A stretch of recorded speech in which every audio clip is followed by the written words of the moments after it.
The bright lights of the Ed Sullivan Theater in New York City shone down on the busy crew members. They moved quickly, checking microphones and adjusting cameras. Tonight was a special night for The Late Show with Stephen Colbert. Their guest was Karoline Leavitt, the White House press secretary for President Donald Trump's second term. At only 27 years old, Karoline was the youngest person ever to hold this important job. Many people were surprised when she agreed to come on the show. Colbert was known for making fun of conservative politicians, and his audience usually laughed along with him. In her small dressing room backstage, Karoline sat alone. She looked at her reflection in the mirror and took a deep breath. Unlike most guests who came with a team of helpers, she had come alone. She wanted to handle this her way. 15 minutes, Ms. Leavitt, called a young production assistant through the door. Thank you, Karoline replied, her voice calm and steady. She opened a folder on her lap. Inside were newspaper clippings, social media posts, and notes about things Colbert had said about the president and his policies. For weeks, Colbert had made jokes about the administration's new border security measures. Last night, he had spent nearly 10 minutes making fun of the president's recent speech on trade deals. Karoline had watched all of these clips. She had studied them carefully.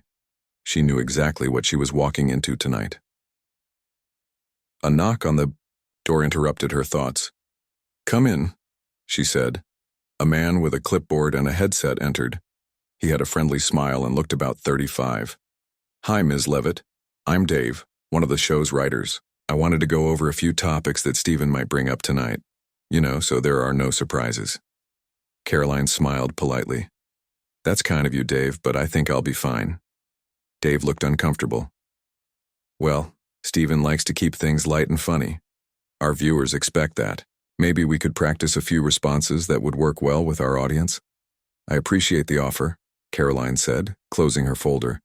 "But I'm here to have an honest conversation. I'm sure Stephen and I will find plenty to talk about." Dave's smile faltered slightly.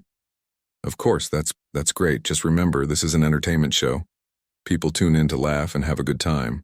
And I'm here to make sure they hear both sides of the story," Karoline said, still smiling but with a firmness in her voice. In a respectful way, of course. After Dave left, Karoline checked her phone. There were several messages from her team back at the White House. "Good luck tonight," read one.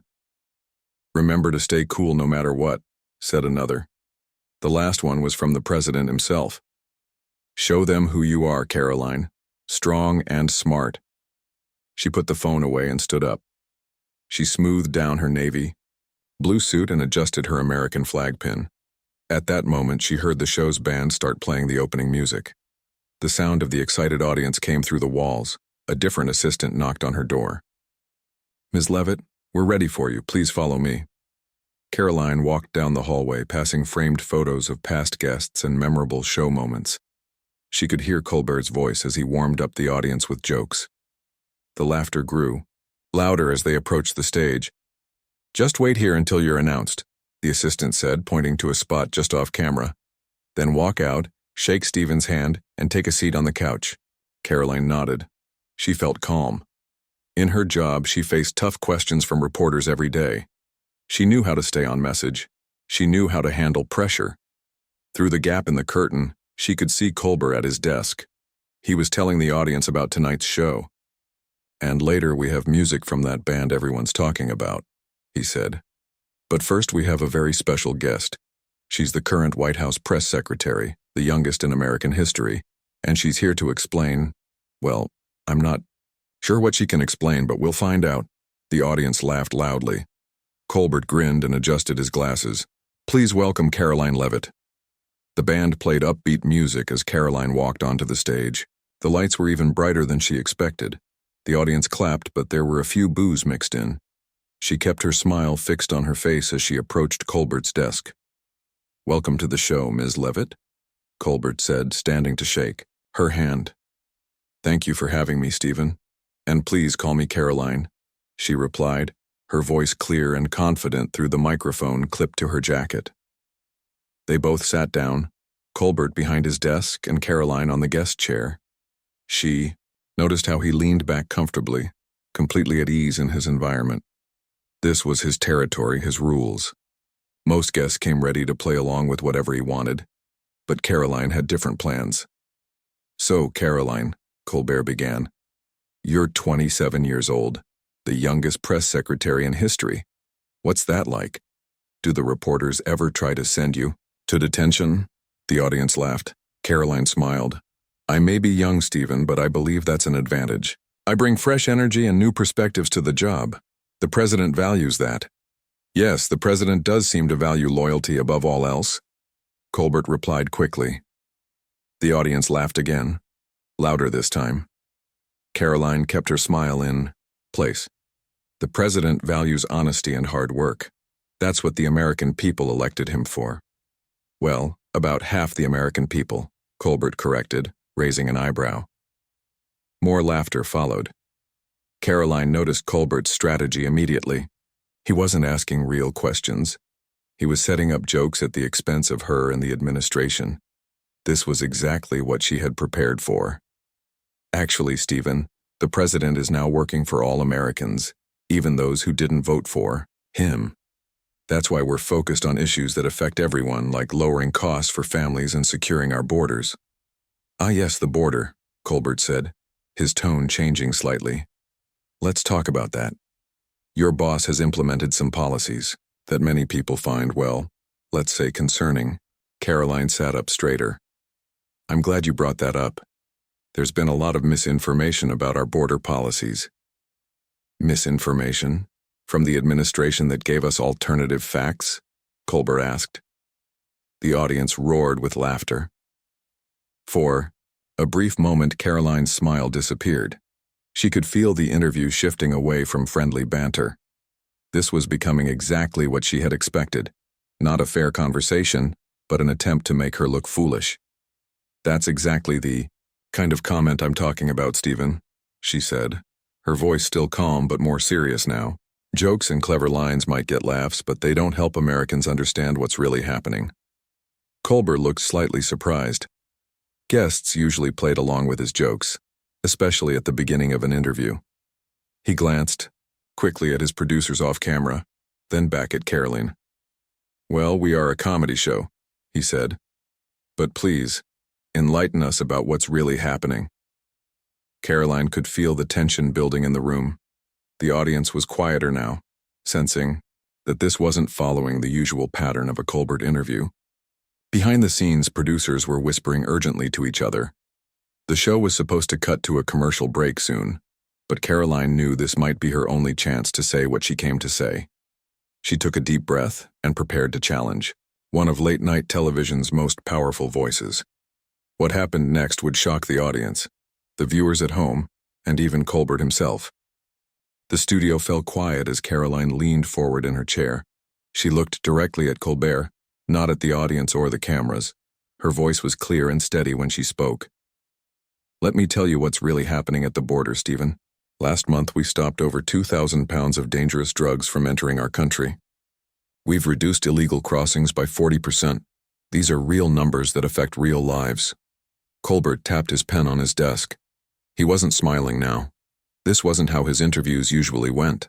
Guests normally followed his lead, laughed at his jokes, and kept things light and entertaining. "Well, those are certainly some statistics," he said, "but many experts disagree with how your administration counts these numbers. And what about the families being separated? The children in—" "I'm glad you brought that up," Karoline interrupted, "because that policy ended 3 weeks ago. But your show hasn't mentioned that once. You made jokes about family separation for 10 minutes last Thursday, but didn't tell your viewers that the policy had already changed." The audience shifted uncomfortably in their seats. This wasn't the funny, relaxed show they had come to see. Some people looked at each other with raised eyebrows. Others leaned forward, suddenly, more interested. Colbert cleared his throat. "Well, we're a comedy show, not a news program. But speaking of news, let's talk about your administration's relationship with the press. You've called several respected news organizations enemies of the people, haven't you?" "No, we haven't," Karoline replied quickly. "The president has criticized news coverage he believes is unfair or incorrect. That's very different from calling journalists enemies. In fact, I hold more press briefings than the last administration did. I take questions from every news outlet, even those that are very critical of us." A producer off camera made a cutting motion with his hand, signaling to Colbert that they needed to go to a commercial break. Colbert nodded slightly. "We'll be right back with more from White House Press Secretary Karoline Leavitt after these messages," he said to the camera, his professional smile returning. As soon as the cameras stopped rolling, Colbert turned to Karoline. His friendly TV persona was gone. "Look, I understand you have talking points to deliver, but this is an entertainment show," he said in a low voice. "My viewers tune in for laughs, not for a press conference." Karoline kept her composure. "I understand that, Stephen. But jokes should be based on truth. When you make fun of policies that don't exist anymore, or take quotes out of context, you're misleading people." A producer hurried over to them. "2 minutes until we're back," he said nervously. He looked at Colbert. "Maybe we can talk about her background after the break? How she got started in politics, something lighter?" Colbert nodded. "That sounds good. Let's reset and keep things moving." He turned to Karoline. "How about we talk about your journey to becoming the youngest press secretary in history? People would find that interesting." Karoline considered this for a moment. She had come on the show to correct what she saw as unfair coverage, not to share personal stories. But she also knew that connecting with the audience might help them. Listen to her points later. "That's fine," she agreed. "But I would like to correct some mischaracterizations about our education policy as well." The producer looked anxious. Colbert's smile tightened slightly. Before they could respond, the floor director called out, "30 seconds." The lights brightened again. The band played a short musical interlude as the show returned from commercial. Colbert welcomed the viewers back and turned to Karoline with a more relaxed expression. "So, Karoline, before the break we were getting pretty deep into policy, but I'm curious about you personally. At just 27 years old, you're the youngest White House press secretary ever. How did you get here?" Karoline nodded. She would play along for now. "I grew up in a small town in New Hampshire. My parents owned a small business and they taught me the value of hard work. I got interested in politics during college where I studied political science." "And then you worked on the campaign, right?" Colbert prompted. "Yes, I joined the campaign team as a communications assistant. I worked my way up by putting in long hours and learning everything I could about media relations." "That's quite an impressive rise," Colbert said. "From a small town in New Hampshire to the White House briefing room in just a few years." For the first time in the interview, Karoline smiled genuinely. "Thank you. I believe that in America you can achieve anything with dedication and perseverance. That's why our administration is focused on creating opportunities for all Americans, especially through our education initiatives." Colbert tensed slightly as she brought the conversation back to policy, but he tried to maintain control. "Speaking of education, your boss has had some interesting things to say about schools lately. He's proposed the largest increase in vocational training funding in 20 years, Karoline said quickly. "We're creating pathways to good careers for young people who don't want to take on massive college debt." "But he's also called for eliminating the Department of Education entirely, hasn't he?" Colbert countered. "He's called for returning more control to states and local communities," Karoline corrected. "The department would be restructured, not eliminated. Parents should have more say in their children's education." Colbert sensed an opportunity for a joke. "So you're saying parents should decide what books are allowed in school libraries? Because some parents think green eggs and ham is too woke." The audience laughed loudly. This was the kind of moment they had come to see. Colbert making fun of conservative positions. Karoline didn't laugh. "That's exactly the kind of misrepresentation I'm talking about, Stephen. No one in our administration has ever mentioned banning Dr. Seuss books. What we do support is age-appropriate materials and parental involvement." "Oh, come on," Colbert said, his patience wearing thin. "It was a joke." "It was a joke based on a false premise," Karoline replied, "and your audience now believes something that isn't true." The laughter died down. The tension in the room grew thicker. Some audience members shifted uncomfortably in their seats. Colbert leaned back in his chair. This interview was not going as planned. Usually his conservative guests either played along with his jokes or got flustered and defensive, which only made them look worse.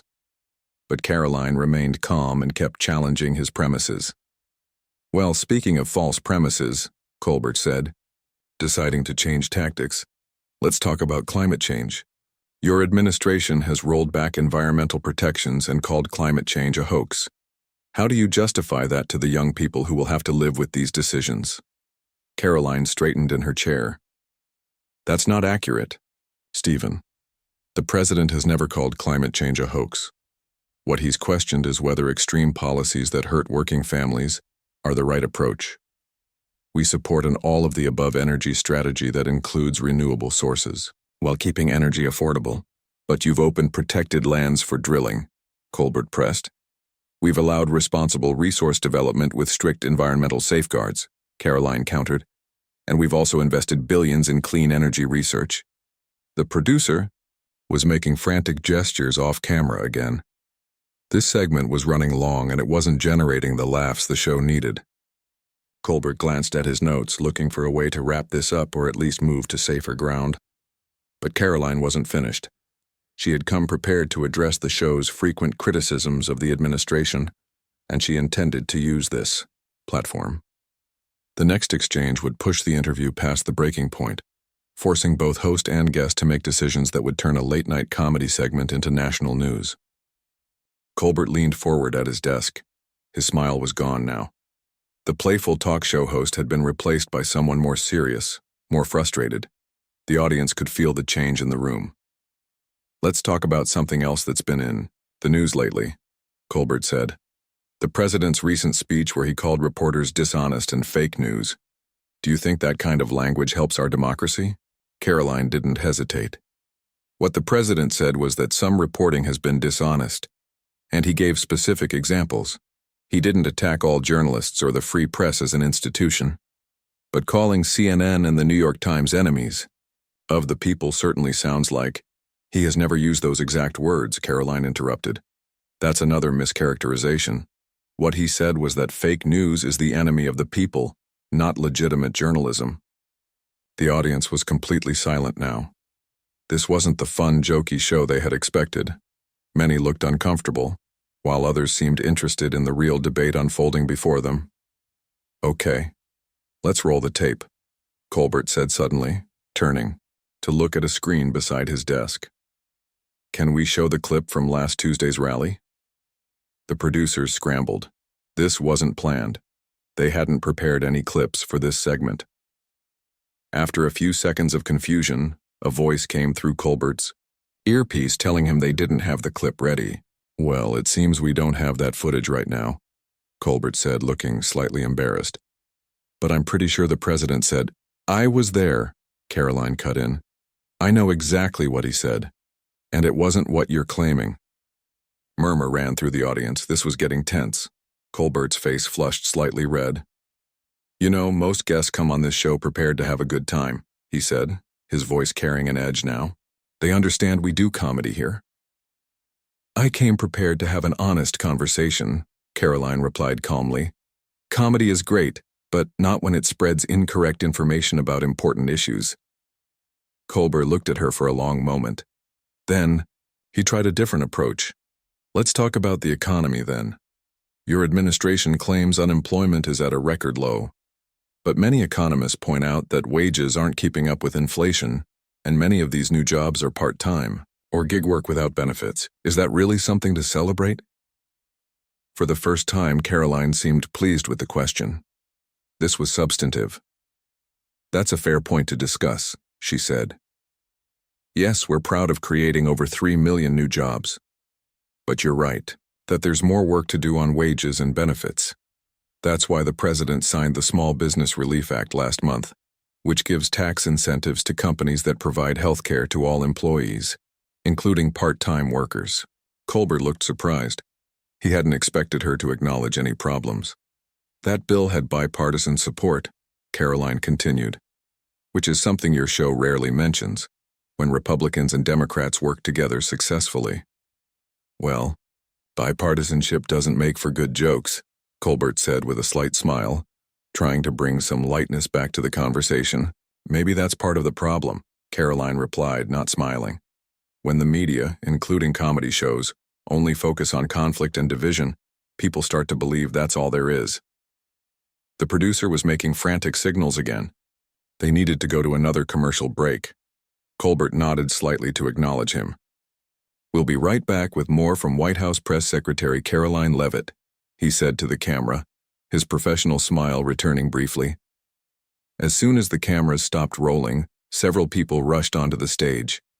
The show's executive, producer, a tall man with gray hair, leaned down to speak quietly to Colbert. Karoline could see them having an intense discussion, with occasional glances in her direction. A makeup artist approached Karoline. "Just a quick touch-up," she said, dabbing powder on Karoline's forehead. "The lights make everyone shiny. How's it going?" The makeup artist asked quietly as she worked. "Not exactly a typical interview, huh?" "No, not exactly," Karoline replied simply. Meanwhile, Colbert and the producer continued their hushed conversation. The producer looked concerned and kept shaking his head. Finally, Colbert nodded and the producer walked away, not looking happy. 3 minutes, called the floor director. Colbert turned to Karoline. His expression was serious but professional. "When we come back, I'd like to talk about the new tariff policy," he said. "But I want to be clear about something. This is an entertainment show. My job is to make people laugh, not to hold policy debates." "I understand that," Karoline replied. "But when comedy is based on misleading information, it shapes how people think about important issues." "We have a team of writers who research everything," Colbert said, a defensive edge in his voice. "And yet earlier you tried to play a clip that didn't exist of something the president never said," Karoline pointed out. Colbert's jaw tightened. Before he could respond, the floor director called out, "1 minute." The makeup artist quickly finished with Karoline and hurried away. The set became quiet again as everyone prepared to go back on air. 30 seconds. Colbert straightened his papers and took a deep breath. Karoline sat up straighter in her chair. The tension between them was visible to everyone in the studio. The red light on the camera turned on. The band played their short musical interlude. Colbert welcomed viewers back to the show. "We're talking with White House Press Secretary Karoline Leavitt," he said. "Karoline, let's discuss the new tariffs on imported goods. Many economists say these will raise prices for American consumers. How do you respond to that?" "Thank you for asking about that," Karoline said. "The targeted tariffs are designed to level the playing field for American workers and manufacturers. While there may be some short-term price adjustments, we believe the long-term benefits of bringing jobs back to America outweigh those costs." "But isn't this just making everyday items more expensive for regular people?" Colbert pressed. "Some items might see small price increases," Karoline acknowledged. "But when more Americans have good manufacturing jobs, they can afford to buy American-made products. It's about rebuilding our middle class." Colbert looked ready to challenge this point, but then he changed direction. "You know, before you joined the administration, you worked in news media yourself. You were a spokesperson for a major network. Does it feel strange now to be on the other side, dealing with reporters instead of being one?" This personal question caught Karoline slightly off guard. She paused before answering. "It's given me a valuable perspective," she said finally. "I understand the pressures journalists face: deadlines, ratings, the need for attention-grabbing headlines. But I also see how those pressures can lead to oversimplification or sensationalism." "Some might say the same about political communications," Colbert countered, "simplifying complex issues into catchy slogans or talking points." "That's fair," Karoline nodded. "Both sides have responsibilities. Politicians should be clear and honest. Media should be accurate and provide context." For a brief moment, they seemed to find common ground. The conversation had shifted to something more thoughtful, less confrontational. Some audience members nodded along, engaged in this unexpected turn. But then Colbert looked down at his note cards and decided to return to more familiar territory. "Speaking of context," he said, "let's talk about the president's recent comments. About his opponent in the last election. He called her Colbert picked up a card and read from it. A disgrace to women everywhere, and said she wouldn't know the truth if it hit her in the face. Is that the kind of respectful dialogue you were just talking about? The brief moment of understanding vanished. Karoline's expression hardened again. That quote is taken completely out of context, she said firmly. The president was responding to specific false claims about his policies, not making personal attacks. Really? Because it sounds pretty personal to me, Colbert said, his sarcastic tone returning. The atmosphere in the studio changed again. The tension that had briefly eased now came rushing back stronger than before. What happened next would turn this already unusual interview into one of the most talked-about television moments of the year. Karoline's eyes narrowed slightly. The audience could feel her frustration building. For nearly 30 minutes she had tried to correct what she saw as misrepresentations, only to face more of the same. "Let me be very clear about this," she said, her voice firm but controlled. "I have the full transcript of the president's speech right here." She reached into her jacket pocket and pulled out a folded piece of paper. "Would you like me to read what he actually said in context?" Colbert looked surprised. Guests didn't usually come this prepared. He glanced at his producers, who looked equally caught off guard. "Sure," he said, trying to sound casual. "Go ahead."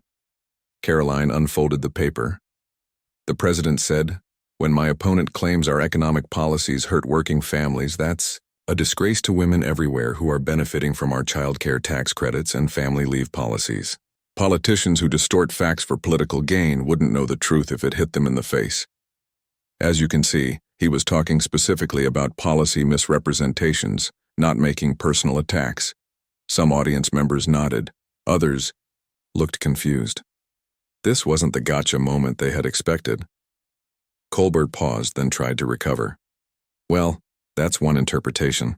But the tone and language—" "It's not an interpretation," Karoline interrupted. "It's the actual quote in context. Your show played a 5-second clip that left out the policy references entirely." Colbert's face flushed slightly. He wasn't used to being challenged this directly, especially with evidence. "We edit clips for time constraints," he said defensively. "We can't play entire speeches." "But you could include enough context to be fair," Karoline replied. "That's all I'm asking for. Basic fairness, even in comedy." The tension in the studio was thick now. Colbert's producers were having urgent whispered conversations off camera. The audience sat in uncomfortable silence. Colbert decided to try another approach. "Let's talk about your personal views then. Do you personally agree with everything the president says and does?" It was a trap question, and Karoline knew it. If she said yes, she would look like a blind follower.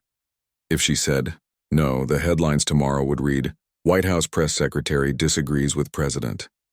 "I wouldn't be in this job if I didn't believe in the president's vision for America," she answered carefully. "Do we have different communication styles?" "Of course. But on the core issues, creating jobs, securing the border, making healthcare more affordable, we are completely aligned." "That's a very polished non-answer," Colbert said with a slight smirk. The audience laughed, grateful for a break in the tension. "It's an honest answer," Karoline replied, not smiling. "No two people agree on everything. But I believe in what this administration is doing for the American people." Colbert glanced at his cards again. "Speaking of what your administration is doing, let's talk about the recent protests in several major cities against your immigration policies. Thousands of people are in the streets saying these policies are cruel and un-American. What's your response?" "People have the right to protest peacefully," Karoline said. "That's a fundamental American freedom. But I would ask those protesters to look at the actual policies, not the mischaracterizations. Our focus is on stopping criminal organizations that traffic humans across the border while creating more legal pathways for legitimate asylum seekers." "But the images of detention facilities," Colbert began. "Those images are from 2019, Karoline cut in, from the previous administration. But many news outlets, and yes, comedy shows like this one, present them as current." Colbert looked genuinely surprised. "Are you saying those photos aren't from your administration's facilities?" That's exactly what I'm saying, Karoline replied, firmly.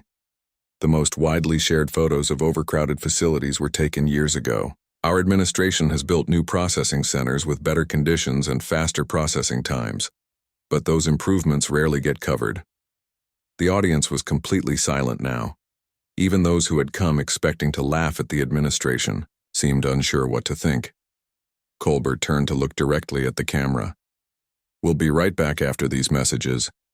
As soon as the red light went off, the executive producer rushed onto the stage. He bent down and spoke urgently into Colbert's ear. Colbert nodded several times, looking increasingly serious. Then they both looked at Karoline. Ms. Leavitt, the producer said, approaching her. We appreciate you coming on the show, but this isn't working as we had hoped. Our audience expects comedy and entertainment. I understand that, Karoline replied, calmly. But they also deserve accuracy, even in comedy. The producer looked frustrated. We need to change direction for the last segment. Stephen will ask about your background again. Where you grew up, your hobbies, something light. Can we agree to stick to that? Karoline considered this for a moment. She had made many of the points she wanted to make. Maybe ending on a lighter note would be fine. All right, she agreed. Personal background is fine. The producer looked relieved. He patted Colbert on the shoulder and hurried off the stage. Colbert adjusted his tie, not making eye contact with Karoline. He seemed annoyed, maybe even embarrassed. This interview had not gone according to plan. 30 seconds, called the floor director. Karoline straightened her jacket and took a deep breath. The personal questions would be easier.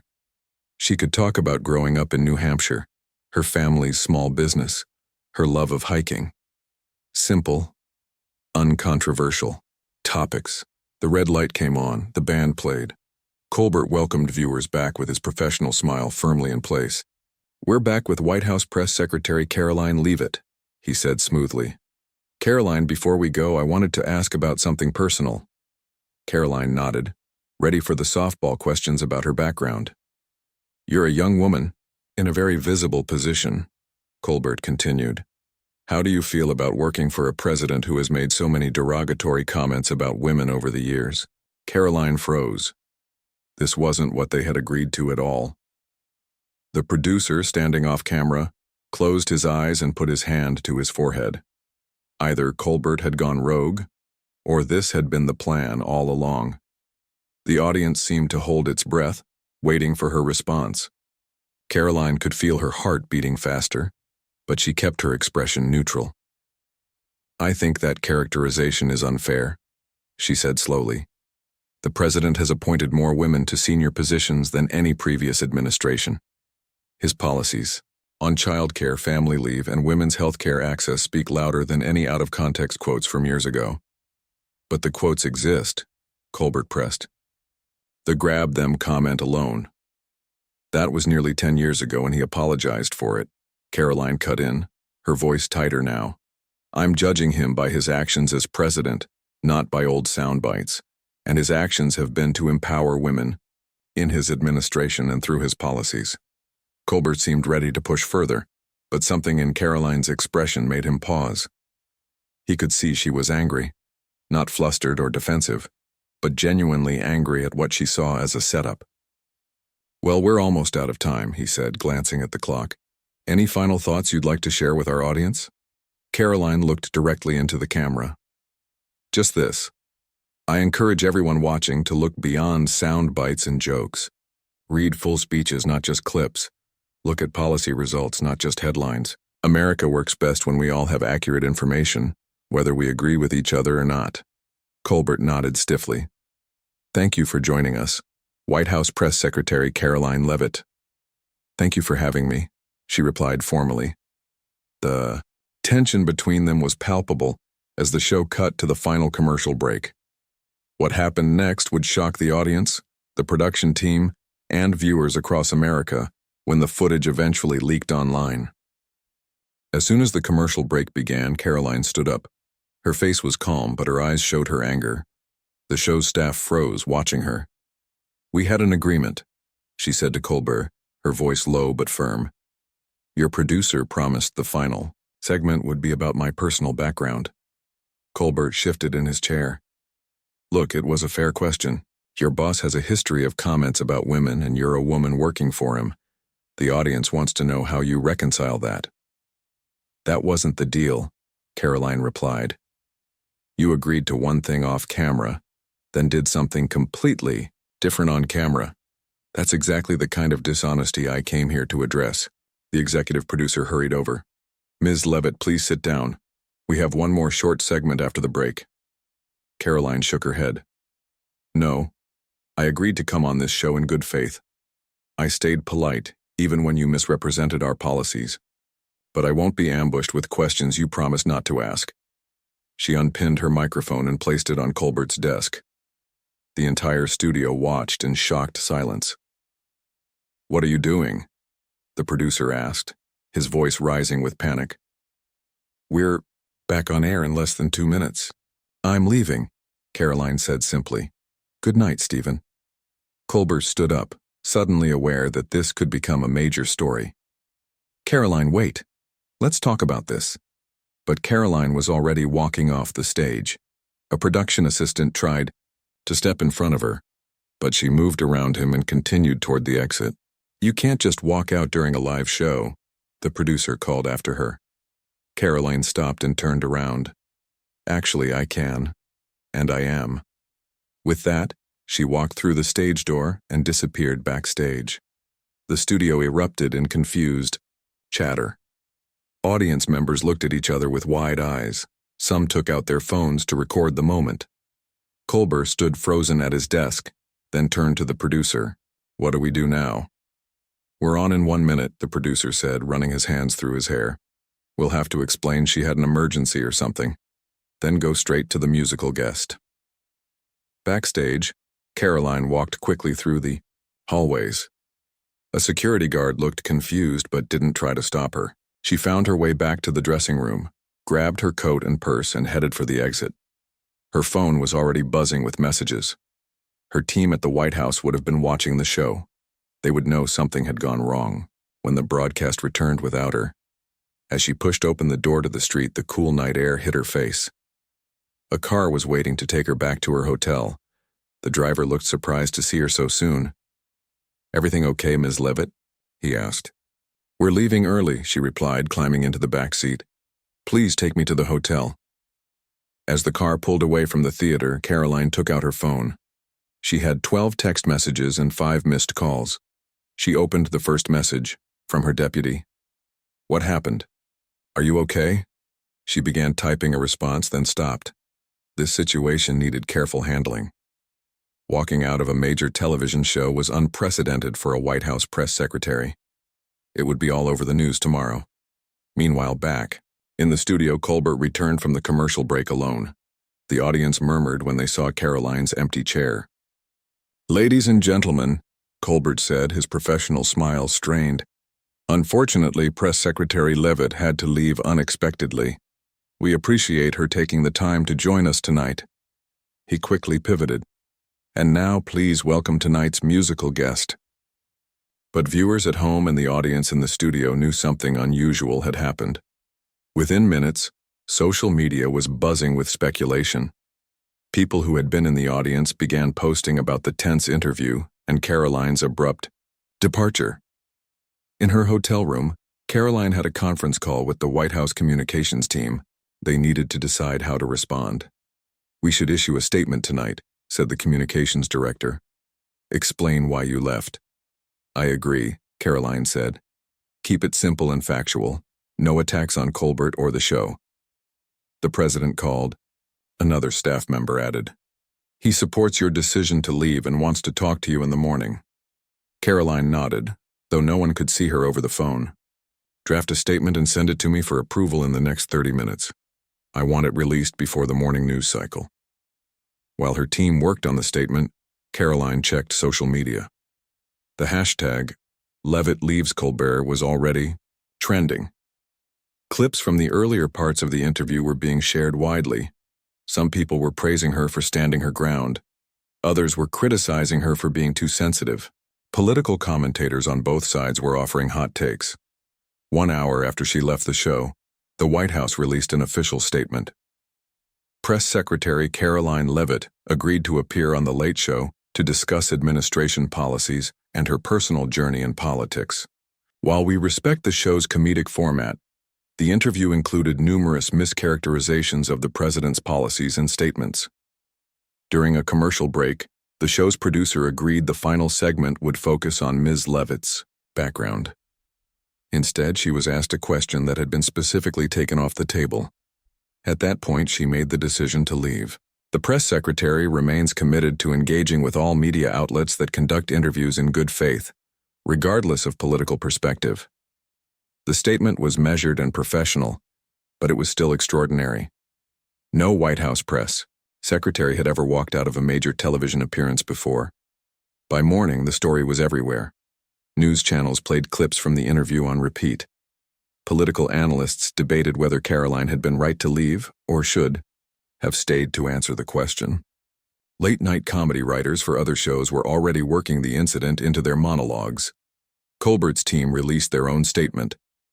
The Late Show has a long tradition of asking public officials tough questions in a comedic format. We regret that Press Secretary Leavitt chose to leave before the conclusion of her interview. We stand by our questions and our format, and we hope to welcome her back in the future for a complete conversation. 3 days later, Karoline held her regular White House press briefing. The room was more crowded than usual. Every news outlet wanted to be there. She stepped to the podium and faced the reporters. Good morning. Before we begin, I know many of you have questions about what happened on The Late Show. I made a decision based on principle. When someone breaks their word, you have the right to walk away. Now, I'd be happy to take your questions about the president's infrastructure bill, which he'll be signing tomorrow. The reporters shouted questions about Colbert, but Karoline pointed to a journalist in the back. Dave, from the Wall Street Journal. I believe you had a question about infrastructure funding? In the weeks that followed, the incident became a defining moment for Karoline Leavitt. Some saw her as principled and strong, unwilling to be ambushed or misrepresented. Others viewed her as too sensitive, unable to handle tough questions. But everyone agreed on one thing. She had changed the rules of engagement between the White House and the media. Television hosts became more careful about how they interviewed administration officials. Producers were more transparent about their questions in advance, and viewers became more aware of how editing and context could shape their understanding of politics. As for Karoline, she never appeared on Colbert's show again. But 6 months later, she accepted an invitation from a different late-night host, with one condition: the entire interview would be broadcast live without edits. The host agreed.